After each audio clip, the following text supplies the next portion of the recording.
El fin de la Segunda Guerra Mundial originó un cambio en la política internacional que daría lugar a una nueva realidad que estaría vigente en el planeta durante décadas.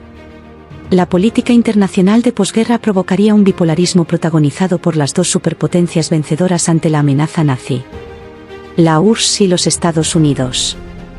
Ambos estados representaban dos maneras opuestas de entender el mundo. La expansión de una significaba el fin de la otra. Además, eran tan poderosas que un enfrentamiento entre ambas pondría en peligro a todo el planeta. De esta manera, lo que se produjo fue un enfrentamiento no directo, ni declarado, entre las dos superpotencias que duró décadas. La lucha entre el capitalismo imperante en Estados Unidos y el comunismo de la Unión Soviética se extendió por todo el planeta. Desde Estados Unidos se justificaba la lucha contra el comunismo en lugares remotos del planeta, por la teoría del dominó. Es decir, si caía un país en manos del comunismo, otros muchos caerían detrás. En consecuencia, durante la Guerra Fría se vivirán momentos de mucha tensión entre ambos países. En 1948, el incumplimiento de lo pactado en la Conferencia de Potsdam por parte del bloque capitalista provocó que Stalin, al mando de la URSS, decidiera el bloqueo de la ciudad de Berlín, ciudad que había quedado dividida en 4 zonas tras la liberación de los nazis, una para cada potencia aliada. El conflicto se resolvió estableciéndose un puente aéreo que haría desistir a Stalin de su postura.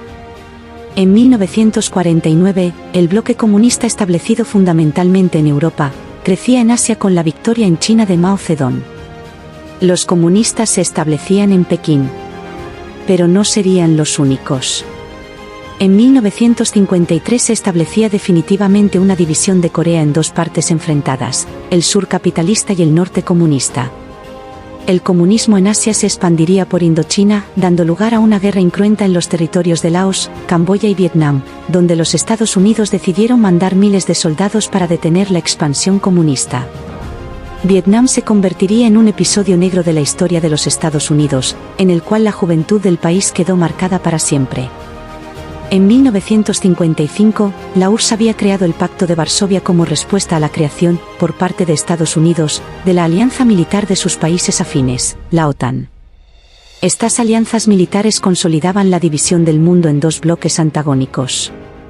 En los años 60 se vivirá en Europa una nueva crisis en Berlín, ante las continuas huidas de los ciudadanos del bloque soviético hacia el mundo capitalista a través de dicha ciudad, ya que Berlín continuaba dividida en dos zonas: la comunista y la capitalista, punto de salida para los desencantados con el comunismo. La URSS acabó decidiendo la construcción de un muro que aislara la parte capitalista y dividiera la ciudad en dos.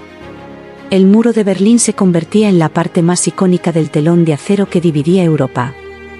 Pero el momento de mayor tensión llegaría desde América, a pocos kilómetros de la costa de los Estados Unidos, en la isla de Cuba. En 1959 un grupo de revolucionarios derrotaban al dictador Fulgencio Batista para establecer un régimen de izquierdas que acabaría pactando con la URSS. Esta revolución cubana estuvo dirigida por Fidel Castro y el Che Guevara. La crisis llegó cuando Estados Unidos descubrió unas plataformas de fabricación soviética para el lanzamiento de misiles dirigidos hacia Estados Unidos. JFK decidió el bloqueo de la isla y amenazó a Cuba para que desmantelara las plataformas. La URSS mandó ayuda militar a la isla en barcos de guerra, que finalmente se darían la vuelta ante el acuerdo firmado entre la URSS y Estados Unidos.